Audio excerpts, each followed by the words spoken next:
This is the Puck Poolies podcast with Matt Larkin and Stephen Ellis.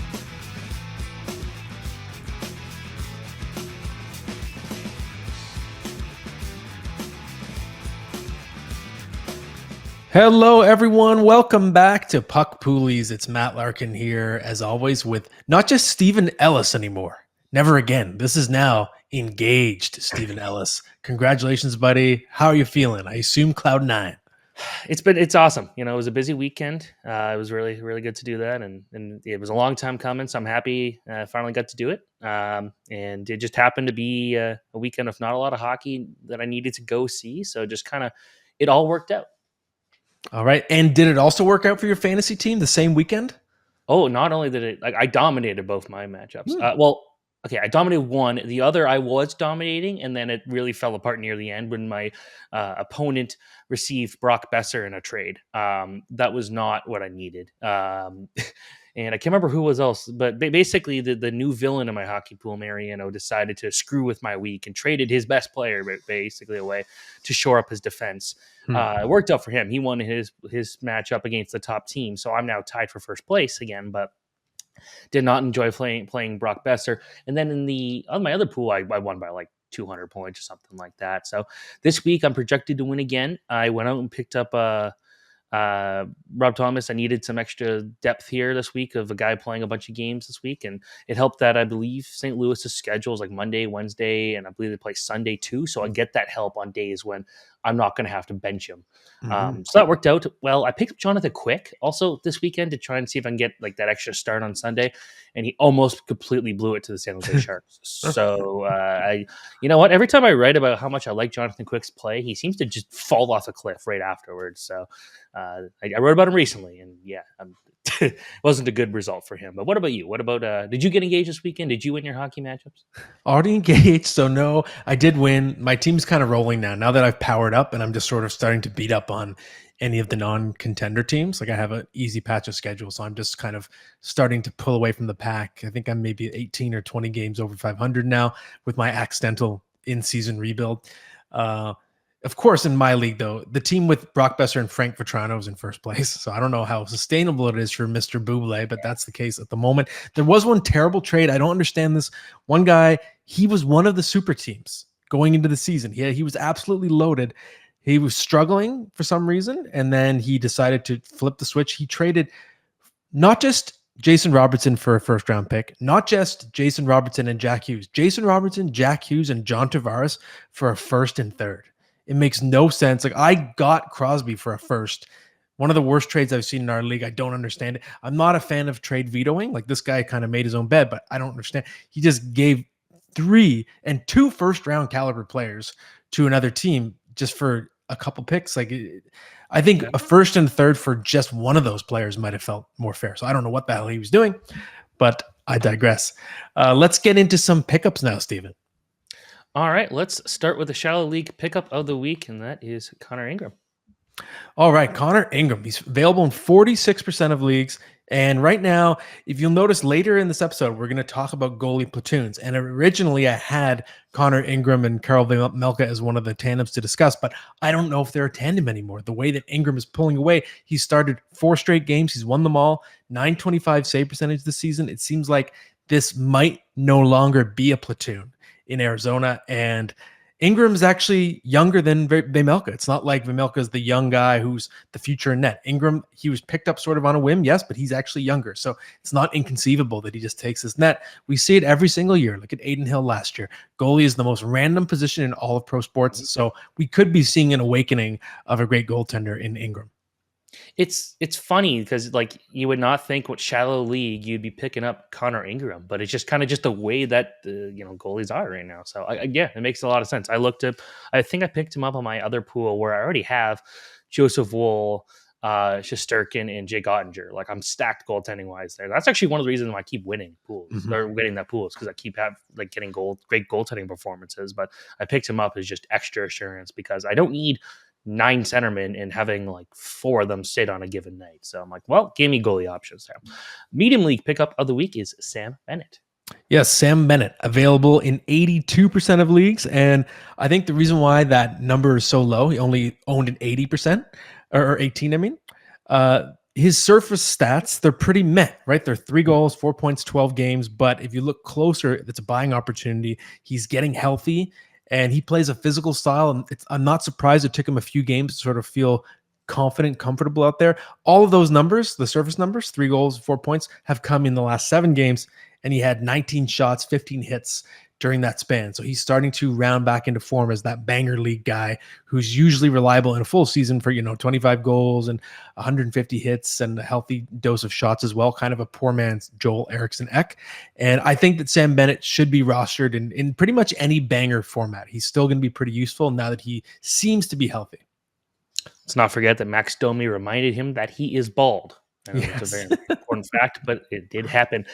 Deep pickup, Jake Neighbors, a guy I knew was going to eventually show up and be this really impactful player. I didn't think it'd be this year, but he's looking pretty good right now with the St. Louis Blues.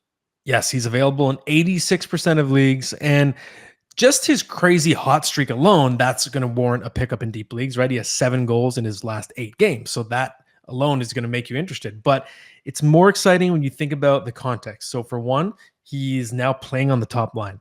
He's playing on the top power play unit. And best of all, he has pedigree. He is a first-round pick. He's not really a household name. He was a late first-round pick, but he was chosen 2020, 26th overall, I think it was. So it was late in the first round that year of the Blues.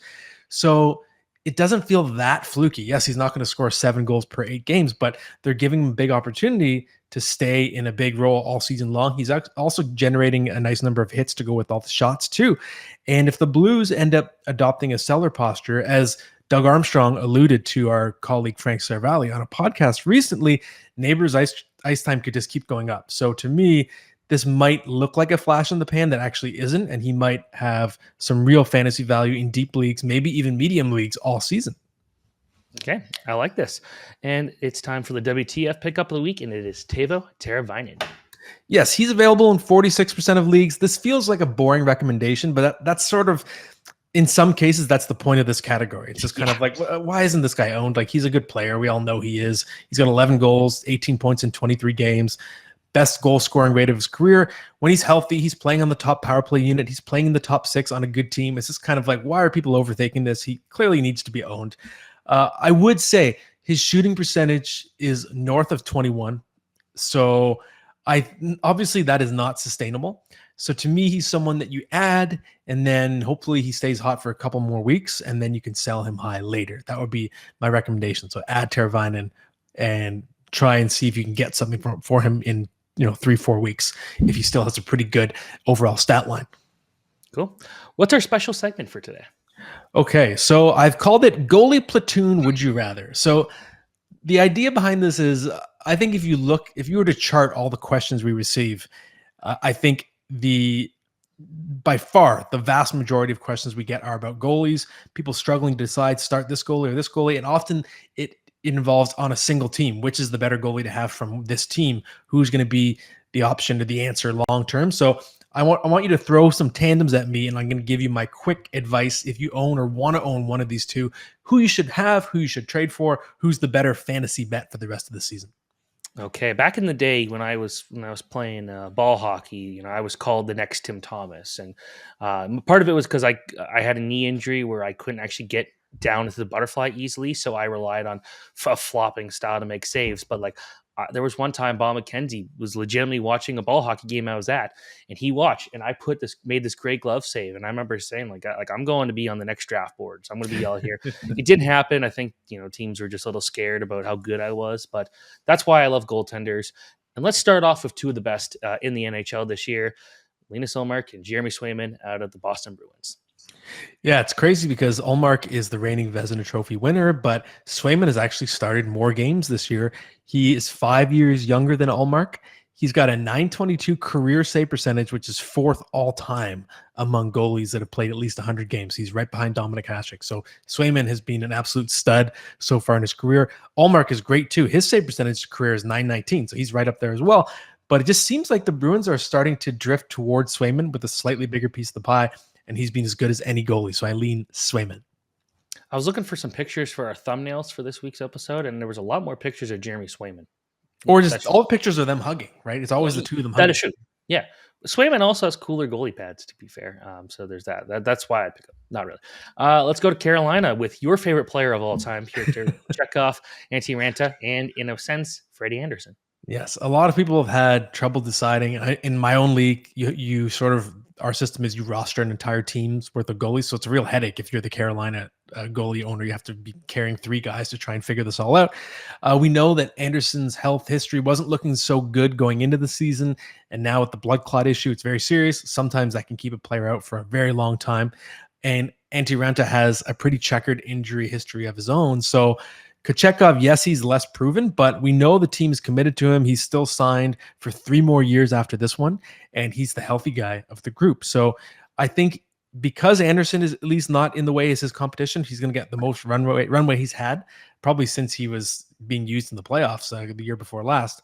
And I think he figures it out. If you look at his overall numbers, they're not great, but it's really just 2 really bad games out of 10. He had one game where he gave up 5 goals, one game 6. If you remove those 2, he's actually been pretty solid, never more than 3 goals in any other game. So I think he's going to figure it out and be the most valuable of the trio. Okay, I like that. Let's go to Detroit now with Alex Lyon versus James Reimer versus Ville Husso. And in one of my pools, I've had all 3 of them at some point this year. Yeah, this is a weird one. I can't believe that I'm saying it, but I actually lean toward Alex Lyon. If you look at the breakdown of the group, James Reimer has some trade value. I don't think Detroit needs to carry 3 goalies all year, so I could actually see him being traded at some point this season. And with Ville Husso, it's not like he's this entrenched superstar Vezina Trophy goaltender.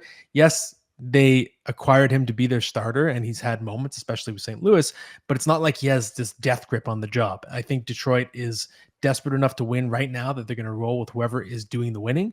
And Lyon is just on fire. Save percentage north of 950.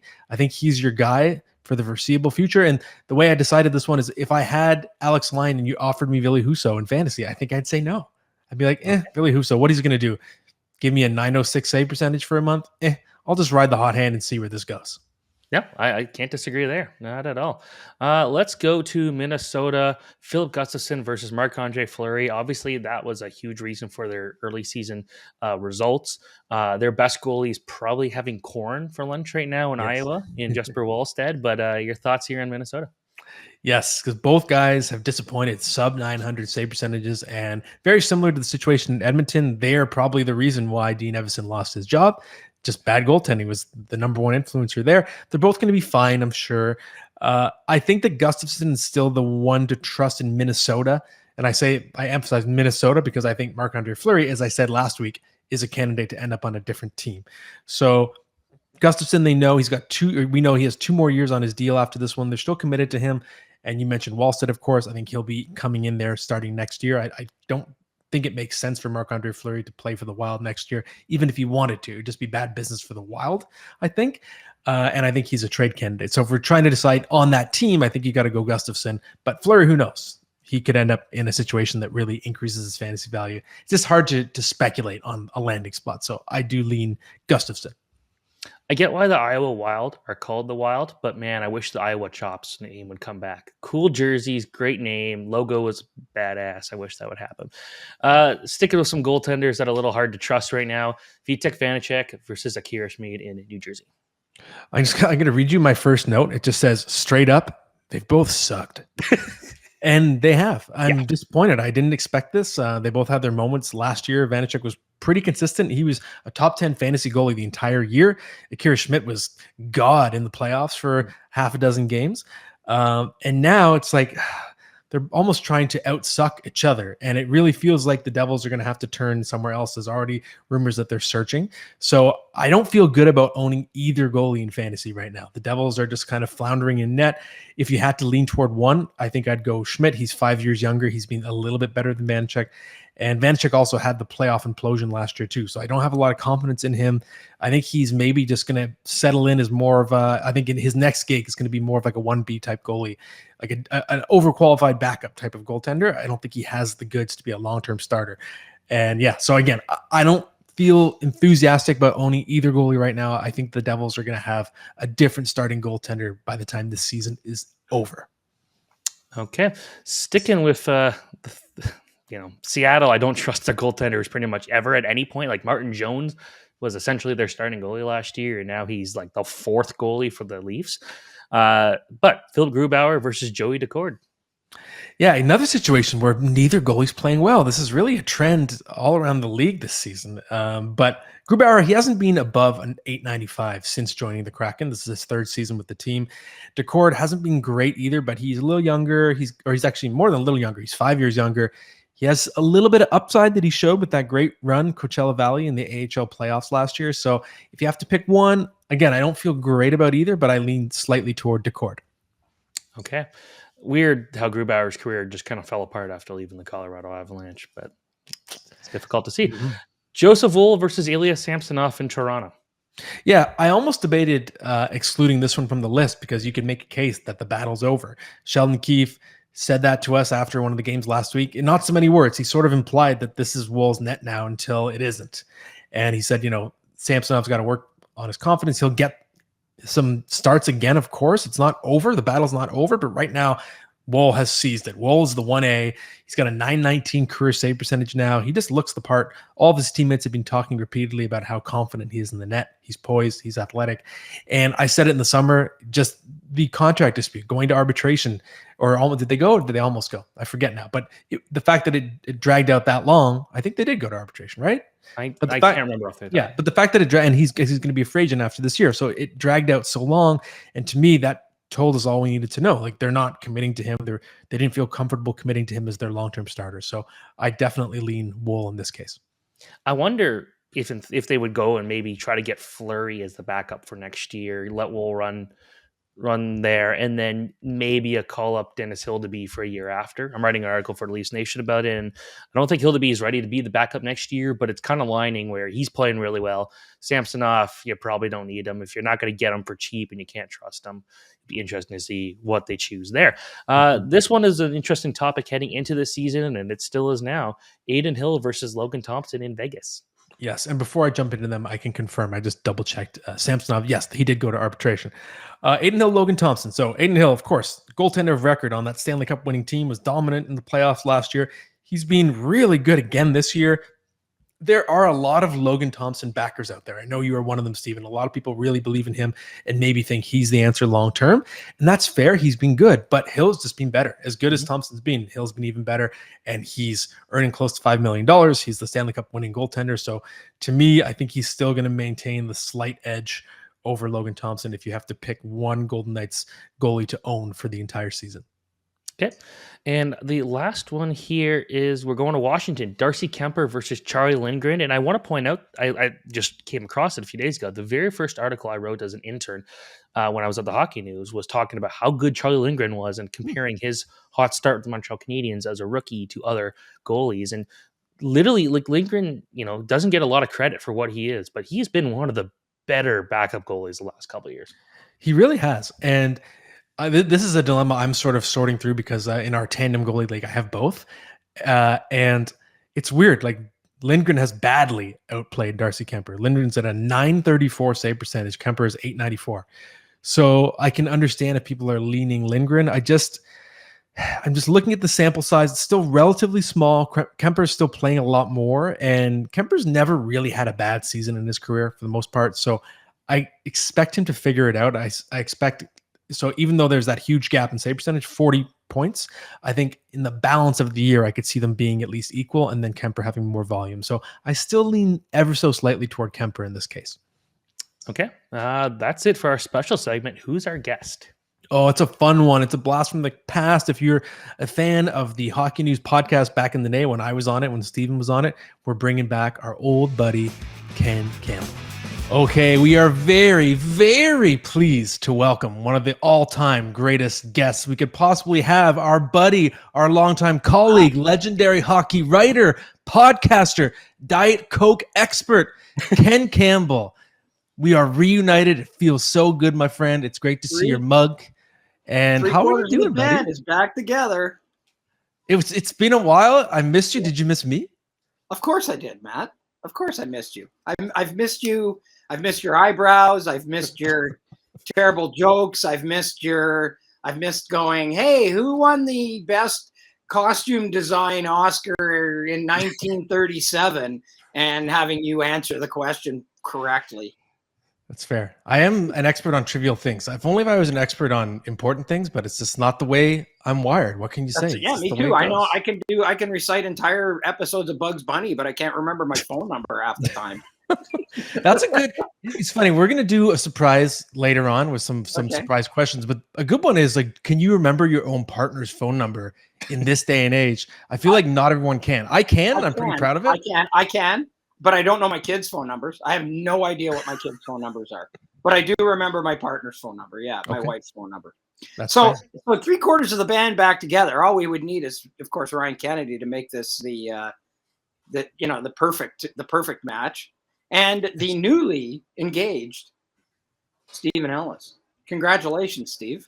Thanks, Ken. I appreciate it. Yeah, it's been a long time, but I'm excited. Yeah, good, strong young man. We can use you on the oars. Good job. Of course.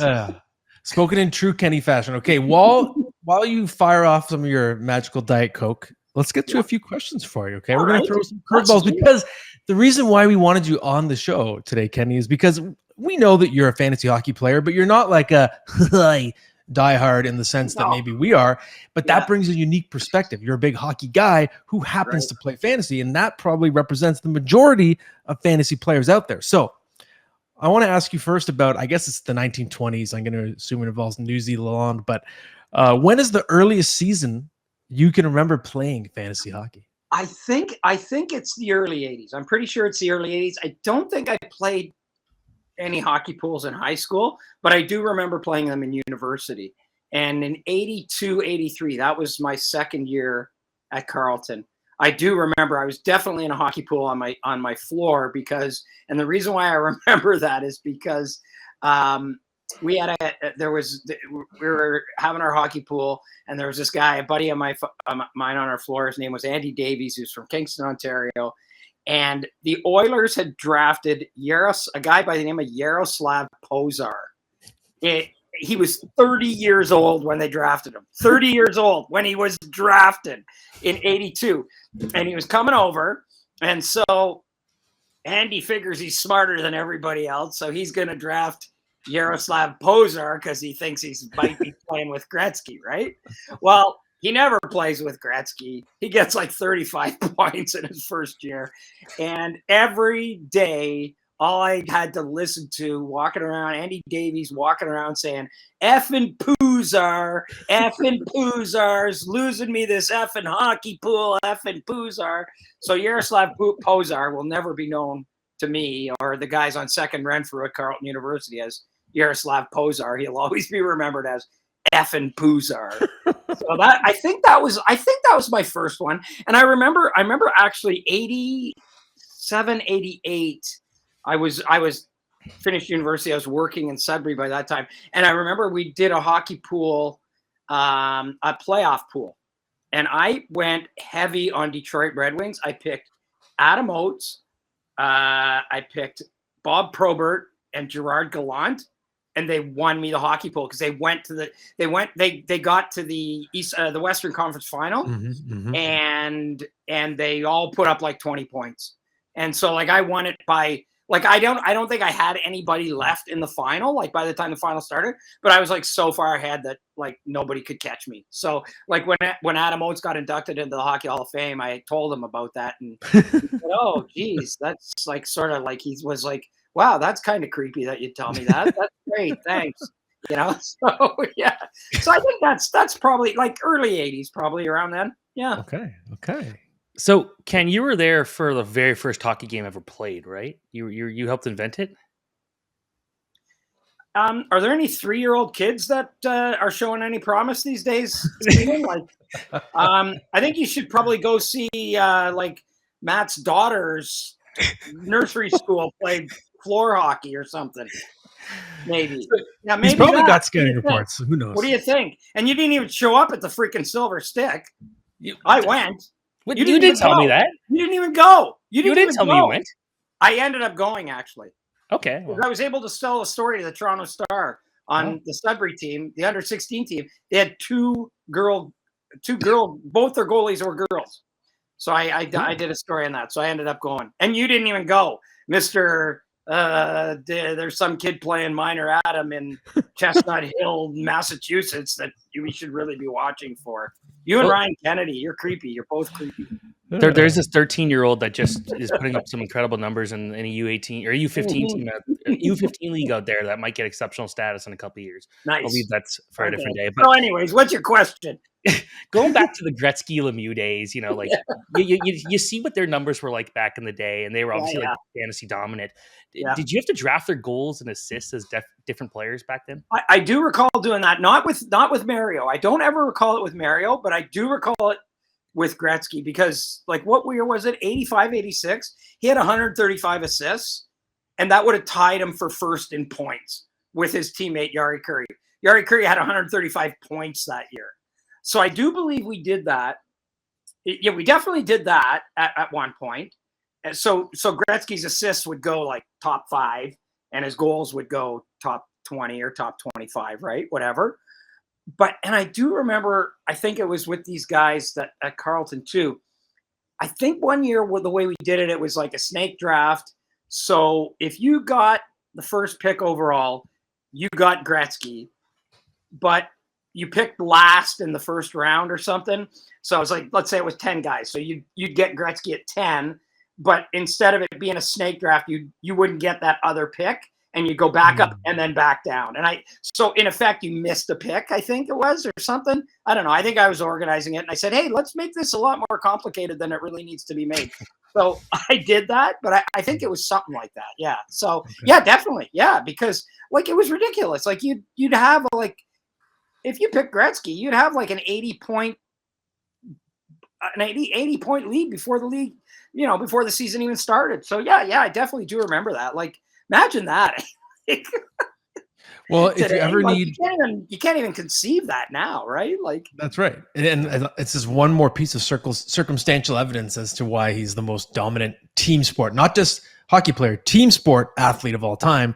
I try to explain it. People are like, no, LeBron James. And I'm like, no, if LeBron James averaged 50 points a game for 8 years in a row, that would be the equivalent of what Gretzky did in the 80s. Right. Exactly. So I want to ask you, Kenny, just from a general perspective, because like I think you'd agree with me that you are a guy who's played a lot of fantasy, but you're not a diehard. Right. Do you think, as a casual fan who maybe relies more on just actually watching the games, because you watch a lot of games, are there certain advantages you have from not sort of having your head down in the like spreadsheet, if you will? I thought about that question a lot, actually. That was the one I thought about the most. And the answer is, I don't think so. Because like you watch, let's take a guy, for example, like Anze Kopitar. If you watch hockey, you watch that guy and you go, man, is he ever good? But he's not correct me if I'm wrong, but he's not a great fantasy guy, right? Yeah, he's fine. Yeah, he's fine, but he's not and Drew Doughty, same thing. Like Drew Doughty has never and again, you would know better than me, but I don't think Drew Doughty's ever been like a fantasy stud. You know what I mean? Yes, he's a great example. I put him on my overrated list every single year, and he only was good in fantasy like when he was no longer good in real life. It flipped. Yeah. Like he won't win you a hockey pool, but he'll win you a Stanley Cup. And so I think maybe that is a bit of a disadvantage. And again, like being in our business sometimes, like I always tell people, I don't do, like I've won some hockey pools, but sometimes I make some really stupid decisions. Like I remember one year I told my buddy Ken Whitmell, you got to draft this guy, Milos Holland. He's coming in and he's going to be playing for Philadelphia. He's going to be on their power play. He's a defenseman. And so he goes and he gets this Milos Holland guy, and I've never heard the end of it, of course. And I shouldn't. But then there was the year before Kaprizov came and played Minnesota. And I got a buddy who lives in Toronto. He's in a hockey pool with a bunch of Italian guys, and they don't know anybody beyond, Austin Matthews and Lou Franceschetti, right? Like, who's it? Leafs, yeah, Leafs go, yeah. And like they play a lot of ball hockey, and they don't know dick, right? Like they don't know anything. So I told him, I said, there's this guy you should pick, Kirill Kaprizov. He got him. It was a keeper league. He buys me beers all the time over it because he's so grateful that I told him to do that. And I'm sure all those guys were like, who's this Kirill Kaprizov guy? Yeah. You know, like, is he playing for the Leafs anytime soon? I had a friend in one pool where I think I told the story before, but I had a friend where in 2010 we did a playoff pool, and I told him as a joke to pick everybody on the Montreal Canadiens. Even though he had no players in the finals, he won the pool. Nice. And Yeah. most of he didn't follow hockey. I just said, hey, this would be funny. Like I got easy guy to beat. No, he won the pool. So that was the year they went to the conference final against Philly and lost, right? Yep, when Halak was when Halak stood on his head and oh, cool.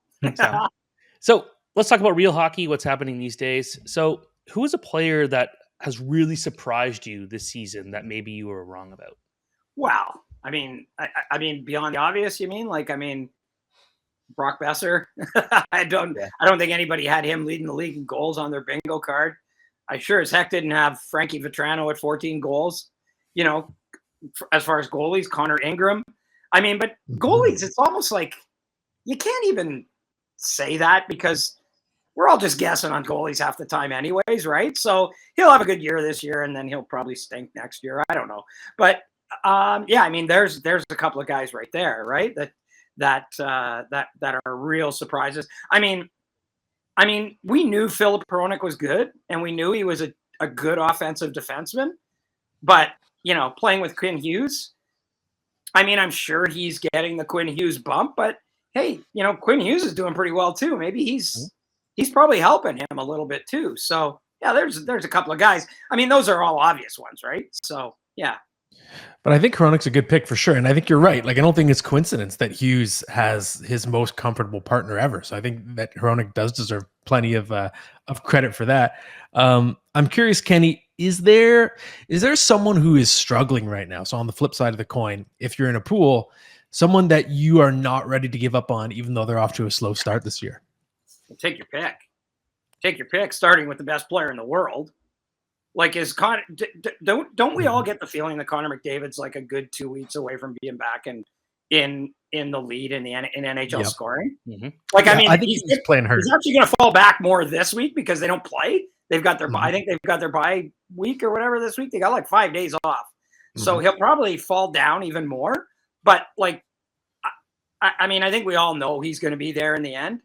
I mean, a guy like Cole Caulfield, and I know you, Matt, were really high on him to get 50 goals this year, but you're not going to get 50 goals if your shooting percentage is 8 or 7.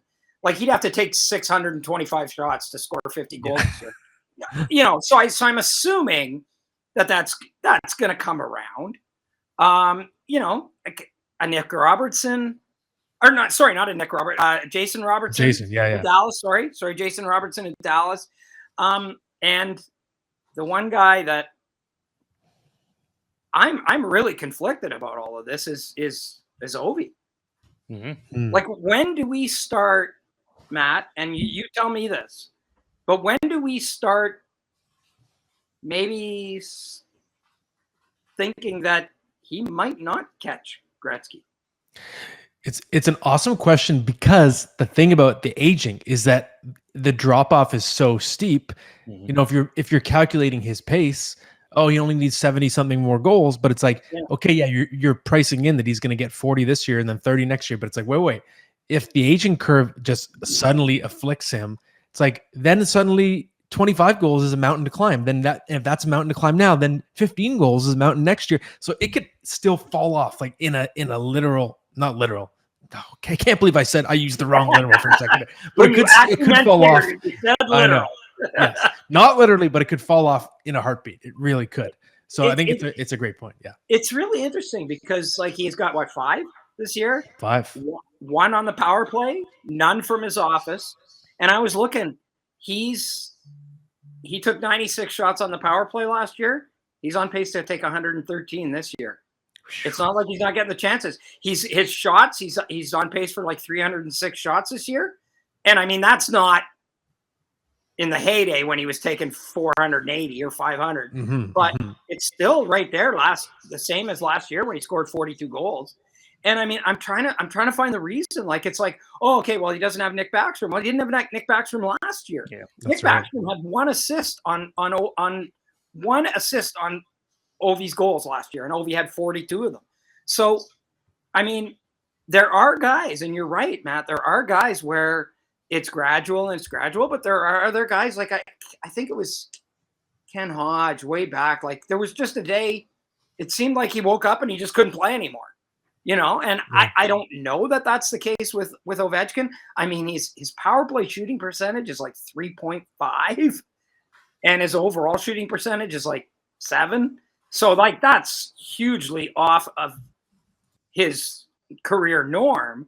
Mm-hmm. But then you do factor in the age thing, and it's like, well, I don't know. 67 is a lot of goals. Like, he's got to get 67. That's a lot of goals in 2.5 years, So, anyways. Yeah, no, that's pretty fair. We've already seen a few trades in the NHL this year. There's a chance that we could, obviously we haven't got to the fun part yet when we get to the craziness of February or March, but who's a player you expect to get a major value boost from being traded in real life later this year? Well, you guys have podcasted with me before, right? So, I love my hot takes, right? I love the hot takes. Batten down the hatches. Can I point out though, when Wayne Simmons got traded to Buffalo, you were very against that. And I remember you on the podcast saying that, and people responded and said, like, what are you talking about? Like, this is a great pickup. And then he played like no games. There was COVID. And then obviously Wayne Simmons was not much of a player at that point. Yeah. That's just one random take of yours, I remember. Oh, well, let's if we're gonna go through all the great takes that I've had and all the ones that I've been right, we're gonna be here all day. So let's dispense with that. But here's one for you, okay? Take this one with a grain of salt. Steven Stamkos. Woo! Yeah, here we go. Yes, Stamkos. Expiring contract. He is going, boys. I'm saying it here. Lock it down. Monday, December 4th, 1:51 p.m. I'm locking this down. He's going to the Arizona Coyotes. The Coyotes. Woo! Okay. What do you think, guys? I like the idea of a Stamkos trade. I hinted at it on Twitter, just seeing where the Lightning are. The fact that Stamkos was unhappy about not having a contract. It's like it's all of that, right? Yeah. They've got a negative goal differential, even though they have the leading scorer in the league. That's not a good sign. So, yeah, I can see it. Vasilevsky coming back has not really been great. No. So they're on the decline, and I get the sense that the love affair with Steven Stamkos is over in Tampa as far as the organization is concerned. I mean, it was very telling when he came out and said, yeah, like, not only did he not get signed, but it sounded like they didn't even talk to him. Like, there was no dialogue, nothing. And I get the sense that the relationship between the coach and the player is maybe not as Amos and Andy, if you will, as people might think. Yes, so I think that's a big one. Like, he's an expiring contract. If they don't have any plans for him, and if they're out of the playoffs, which could very well happen. I mean, they just got spanked badly. And so, that could be one, I think. That could be one, I think, where a guy goes and he gets rejuvenated there. And, trading him to Toronto would be such a Toronto thing to do. Like, that would that be the most Maple Leafs thing to do ever in history? Yeah, we need a second pairing defenseman. We absolutely got to go out and get a really good second pairing defenseman who can shut people down and can eat up minutes and everything. Okay, let's go get Steven Stamkos. Yeah. Yeah, that sounds about right. That will be where the speculation goes for sure. And it's a good point, because it's like, for every Sidney Crosby, there's a Patrick Kane who is a franchise icon who doesn't stay the entire time with the franchise, right? So I think you're onto something. I think it might be actually something that heals the Lightning long term if they can start like shifting gears. So I'm with you. I think it's a hot take, but I think it's a heat that it's a good heat. It's a dry heat, Okay. Speaking of Arizona, yes, exactly. There you go. I tied it all together. All right, Kenny. Tied it all up there. Exactly. Okay. And so, which leads to another nice little transition to sort of tie this entire segment together. Right. We're going to give you a blast from the past a lightning round, if you will, a little rapid fire question game. I'm Rapid gonna fire. throw This these is at you. You don't know what's coming. Steven doesn't know what's coming. These are just for Kenny. And if you're ready, we'll begin. Okay. Okay, question 1. All the Diet Cokes on the planet have just been vaporized. What is your new go-to drink? Wow. Yeah, that would be unfortunate. I've often thought of like if I went to the doctor and he said, "Okay, you're gonna die in 6 months, but I can keep you from dying if you like give up either Diet Coke or beer." That'd be tough. I might even give up beer. Yeah. So, oh wow. The go-to drink, eggnog. Eggnog. Okay. Eggnog. Okay. Underrated. Okay. And I'll get 1,000 pounds. All right. That's a good one. I like that. Yeah. I always try to have eggnog at the holidays, but I'm always alone. So then I just don't end up having it or making it. But what are you going to do? Okay. The hot take about eggnog not being good is stupid. It's good. It's a cold take. I agree. I've never had it. Yeah. It's tasty. It's great. Okay. Who is the funniest player you have ever interviewed? Funniest player I've ever interviewed. Well, one time I asked Brad Marsh. I was doing a piece on tobacco, guys who chew tobacco, and he chewed. And I said, "Do you remember the first time you chewed?" And he goes, "Not like the first time I remember I got a BJ." Is that going to make it? Is that going to make the cut? Or Yeah, sure. Yes. Are we okay there? Yeah. Funniest player, Dmitry Yaskevich was really, really, really funny. I have to say, no, I have to probably hands down Glenn Healy. Glenn Healy for sure. Mm-hmm. Always had a quip. Like I remember one year they were playing the Devils and Randy McKay was going off and talking about stuff, and he had the handlebar mustache and Healy they were doing the back, you know how you do the back and forth. You go and ask that guy something, and then you go and say, "Hey, he said this." And I remember Glenn Healy said something about, "Yeah, the guy with the porn star mustache." But Heels got it right, and he knew he was there to kind of just be Curtis's backup and play 25 games a year at the most. And he was really good that way. So I'd probably have to say Glenn Healy for sure. That's a good one. Low key. Funniest guy that no one knows about, Nicholas Backstrom. Really funny. Secretly really funny. He really made me laugh a bunch. Yeah, absolutely. He told me a story about a guy who got a tattoo like of something that Backstrom said in an interview, and he was like, "Yeah, good for you, buddy. You're an idiot. Good for you." Like he didn't care at all. This guy got a tattoo in honor of him. Those are his words. Okay, Kenny, you're a big Simpsons guy, always have been. So I'm curious. The show is now in season 35. How many of those 35 seasons do you think you have seen? Oh, geez. Probably only about – I bailed on The Simpsons fairly early. Like, I would say maybe 15. 15. Yeah. Yeah. How about you? Like, I think 10. Are you still watching it? No. I still watch it. I still watch it. You've done 35. I've only done 10 seasons probably of Simpsons. I gave up like literally 23 years ago or whatever it was. Yeah. Like, 25, maybe 15 is a little generous too, because it kind of jumped the shark. I don't know, right around then, you know. So yeah. What, it started in what, 88? 88. Yeah, that's right. I'll say 88. Oh yeah, by 2003, I don't think I was watching it that much. Okay. Yeah. Fair. Okay, next one. The next Canadian team to win the Stanley Cup is the Quebec City Coyotes. All right. That might be more topical than you think, everybody. If you keep an eye on the board of governors in the next couple of days, seriously. The next team to win the Stanley Cup, the next Canadian team to win the Stanley Cup will be Vancouver Canucks. None of them. They're never going to win again. No Canadian team's ever going to win. They're just trolling us. It's like the Eglinton subway they're building over here. It's never getting done. They're just pretending. Like, it's just all a big joke on everyone. They're telling us it's going to be ready next year, and then they tell you it's going to be ready the next year, and it's never going to be ready. They're just trolling us forever. I like the Eglinton Subway comparison. That's great. Great Toronto joke. Okay. On a scale of 1 to 100, how confident are you that we will see NHLers in the 2026 Olympics?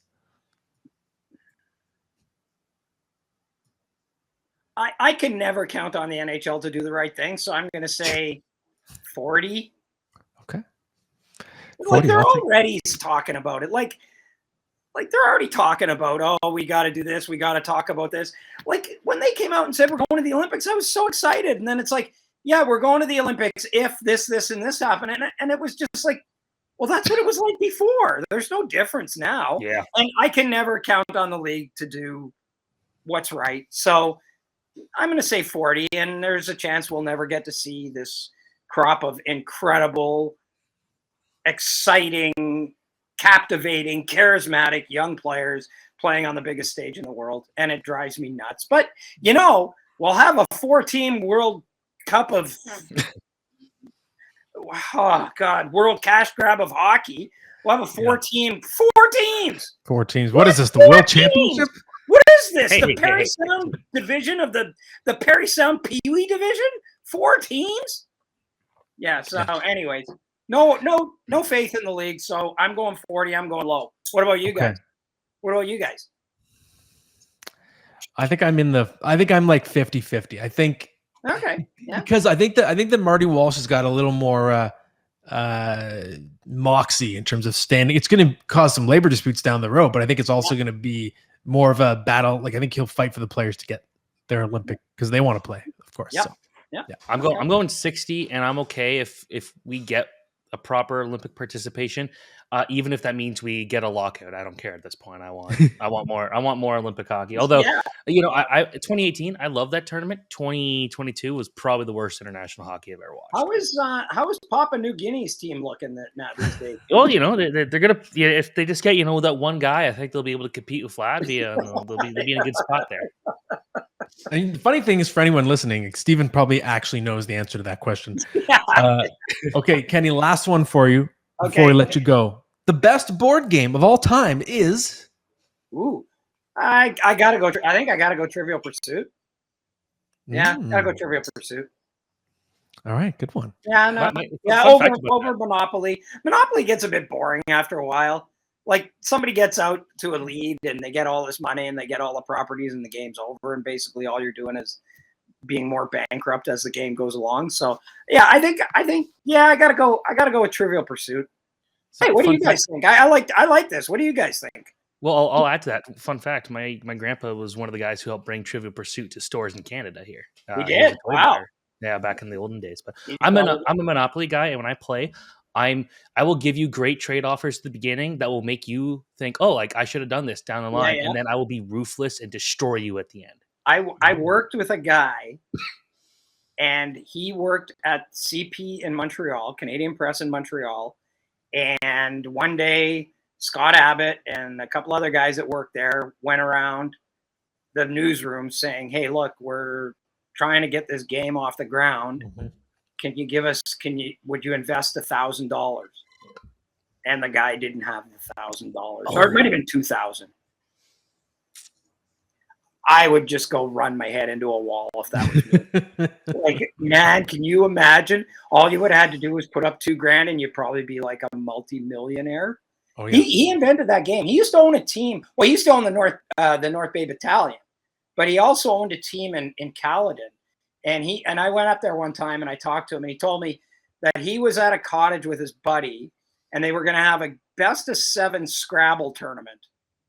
And they were at some guy's cottage, and he goes, okay, well, let's get the Scrabble game. Well, they couldn't find it. So one of the guys goes into town, picks up a Scrabble game, and he comes and gets it. And he goes, I can't believe how much I paid for this game. There must be so much money in games. And they were like, okay, why don't we invent one? And he said, yeah, by the end of the night, they had the whole thing sort of mapped out, and the whole concept and everything, the trivia and that. So yeah, so true story, That's cool. bro. I like that. I like the ones that are like big endurance tests. Like I used to play Risk with my roommates at university, and it would be like Yeah, you're playing till dawn, and then Yeah, one you're guy in gets there. frustrated and knocks the. Well, I remember one of my roommates like knocked the board, and it was like the sun was up. We're like, okay, we gotta go to bed. Like, what are we doing? Did But you it was play fun. Dungeons and Dragons too? No. All right, I don't go that far.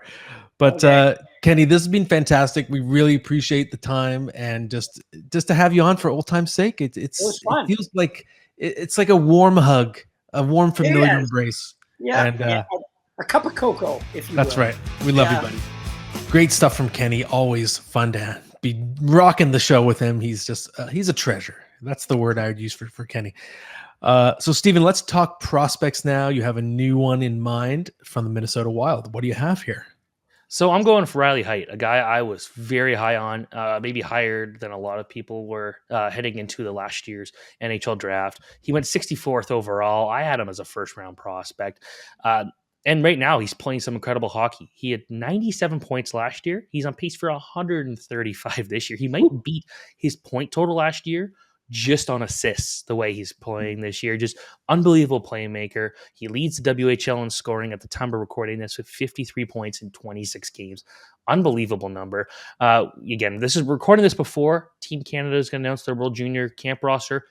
I assume he will be there the way he's playing. Just, again, such a talent. Not the world's greatest skater. And I think a lot of people don't like how plays would die on his stick. If he wasn't going to make the pass, a lot of times the shot, he would not get it off, whatever. But if you can pair him with somebody in Minnesota who could rip pucks in, whether it be Kaprizov, whether it be Boldy, whatever, he's going to be such a valuable player. He's been a leader at all levels. He's worn an A with the Cougars the last 2 years. A huge part of this team's resurgence. I've done a lot of TV and radio stuff in Prince George, and I remember when it was like, are we ever going to make the playoffs? Are we ever going to win the first round series? Are we ever going to do anything? Now they're a team to watch out for. And I actually want to kind of divert this a little bit away from Riley Heidt to just give a shout out to Joshua Ravensburg, a goalie with the Cougars. He's this year he's a WHL rookie. He was an undrafted guy. He's got 10 wins, 2 losses, and 5 shutouts in 14 games. Whoa. He's overtaken Ty Young, a Vancouver Canucks goalie prospect, which is unbelievable. So that's a pretty fun guy to watch. But when it comes to Heidt, just an unbelievable playmaker. He and Brady Yeager grew up together, playing together, and just were putting up unbelievable numbers at all levels. It's good to see Heidt really thriving here. I'm still a believer. I think that he still has to improve his straight line speed, things like that. His defensive play, again, not the greatest, but with the puck and setting guys up, there are a few players in the CHL that could do what he could do. So shout out to Riley Heidt. I think he's going to be very good fantasy player one day. Cool. And it's interesting too for Minnesota, a team that's had their struggles this year, but there's potential once they get free of these cap penalties. There's going to be a fun reload coming because they have some interesting young talent. Marco Rossi and Brock Faber both looking really good this year. And Jesper Wallstedt, of course, we've already mentioned, and now Riley Heidt as well. So they will have their moment and a nice little, I think, resurgence in the next couple of years as a result. Steven, now it's time for our best bet of the week. And I'm going to do something I don't normally do, which is make a boring pick. In a way, I'm leaning toward what I assume will be a favorite, right? The line's not out at the time of recording this podcast, but I'm going to pick the Vancouver Canucks in the Hughes Bowl. So on Tuesday night, it's Luke and Jack visiting Vancouver to take on Quinn. And I think this is a bit of a buzzsaw opponent for the New Jersey Devils. We've already discussed how their goaltending has been pretty putrid this season. They're going cross country. This is the first game of that trip as well. So this will be the least acclimatized they're going to be on that trip. We know that the Canucks, they're very deadly at home, 8-2-1, great offense right now. Awesome, just individual performances from Quinn Hughes and JT Miller, Brock Besser, Elias Pettersson. It goes on and on and on. So even though Jack Hughes, of course, when healthy, has been amazing, and Luke Hughes has been one of the best rookies in the league, Quinn is, you can make a case he's been the best player in the league this year. And I think this is going to be his turn to sort of flex on his brothers. So I like Vancouver to win this. And if just picking the winner is too easy, maybe pick the puck line. I assume it's going to be a goal and a half, whatever it's going to be. Again, it's not out yet, but just pick whatever it is in Vancouver's favor, because I think this could be kind of like a 5-2 type of game in favor of the Canucks. My bold prediction, all 3 of the brothers are going to get a point. Maybe that's not very bold. But, and then, maybe he's probably not playing, but maybe Jack Hughes at Northeastern University is going to also get a point there just to no, but like honestly, that's the Canucks are a team that when you think they're down, they then fight back. And with the way Quinn Hughes is playing, if I had to pick my MVP, he's my MVP this year. Just the way he's found a way to really make that Canucks team just purr the way that they've been playing. Quinn Hughes is an absolute blast to watch. I should have, in hindsight, what I should have done? I should have done like a Hughes brothers parlay, like make a prop bet on all three of them. But what are you going to do? That was there you go. That was my suggestion. Yeah. All right, Steven, let's move on to some questions, or maybe it's just a question. I think we only have one this week. Yeah, we wanted to, it's a long episode. Ken was awesome, so we wanted to cut it down a little bit here. But this one comes from Jeremy Johnson, who asks, Elias Pettersson or Connor Bedard, who do you like more over the next 5 years? That is a very interesting one.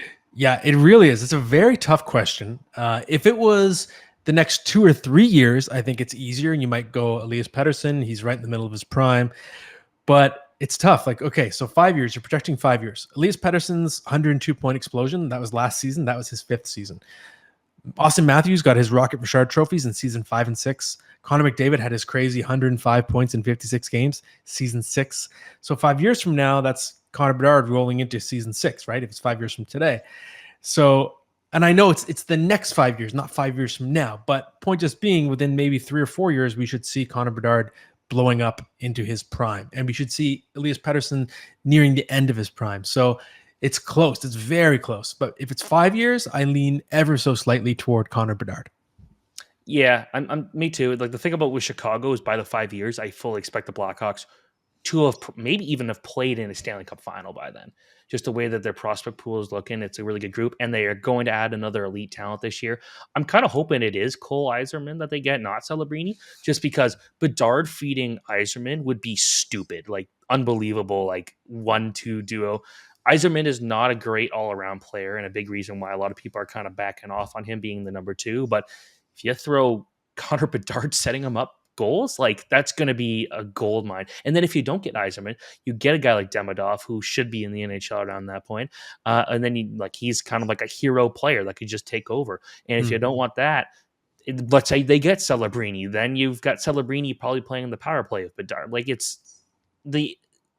blows my mind where the Blackhawks are going to be in a couple of years. We just don't know, but it's going to be really good. I'm excited for that. So are you ready to do a starting lineup? I'm ready. All right. So I got to be on a couple Christmas parades this week, and part of it was I helped work on picking some of the music selection for the float that I was on, and I heard maybe 5 or 6 songs covered about 140 different ways. So there's not a lot of Christmas music going on, but I want you to tell me your top Christmas songs.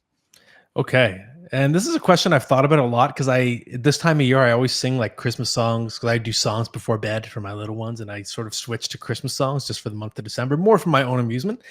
And I've been to some like weird caroling parties where it's like this tradition. People do it every year, all that kind of stuff. So I've had a lot of exposure to these songs. So number 6 on the list is Have Yourself a Merry Little Christmas. I like just the lyrics in that one. There's very melancholy, just sort of here we are as in golden days, and hopefully we always stay together if the fates allow. So it kind of tugs at the heartstrings. Number 5, Little Drummer Boy, not just the traditional version, but the Bob Seger version, which I think is kind of a banger. Like that one a lot. Number 4, White Christmas, but not just the regular old Bing Crosby. I'm talking the jazzy one, the dun dun dun dun dun dun dun. That one is fun. I like. It kind of just makes you want to move and bob your head. Makes me think of Home Alone as well, like Macaulay Culkin doing the aftershave. It's funny. Home Alone has a big influence on this list the more I look at it. Number 3, Rocking Around the Christmas Tree. And that one, again, it's just got, I like a mixture of, you can get the old religious style bangers, but also the just kind of more traditional poppy sounding songs. This is just a fun, chilling song. And again, I'm picturing Macaulay Culkin with his little strings moving his puppets. Sure. Number 2, Mariah Carey, All I Want for Christmas Is You. I don't blame anyone who wants to put that one number 1. That song rocks. It's an all-timer, and you could certainly make a case that it's number 1. But my number 1, I'm going to go back to the old school religious kind, Oh Holy Night. I think it's just a really epic song, and I don't think any other Christmas song can sort of match the heights that it can get to. and that's why I choose it number 1. But that was a hard list for me to think of for sure. You didn't include anything from your man Bublé? Well, he sings all of these. That's true. That's okay. That's true. Yeah, we got his album. Yeah, Okay, exactly. fair enough. Fair enough. Yeah. No, it's funny. Christmas music's such a weird thing where it's so hard to do like an original song now at this point and have people like it. It's almost like the old school is just what everyone associates with Christmas music, and if you do anything different, it just doesn't feel right. And that's why you got to give extra points to Mariah for like scoring a legitimate hit that's now considered a classic. It's really hard to do that in this day and age. I mean, it's no longer this day and age, but even in the last half century, it's hard to sort of find a new Christmas song that goes into the canon.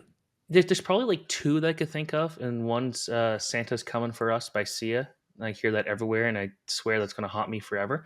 And then whatever the one that Ariana Grande sings, it seems like everyone seems to like that one. So maybe the only 2 that have actually kind of like broken in the last couple of years. Okay. I don't like the Mariah Carey song. Sorry. The way she like does that like high pitched scream at the very beginning is the worst thing I've ever heard. That's fair. Okay. But to each their own. And that's it for this week's episode, Stephen. We have one more episode before we go on a little holiday break. And so we'll be back next week with some more fantasy tips and news for you.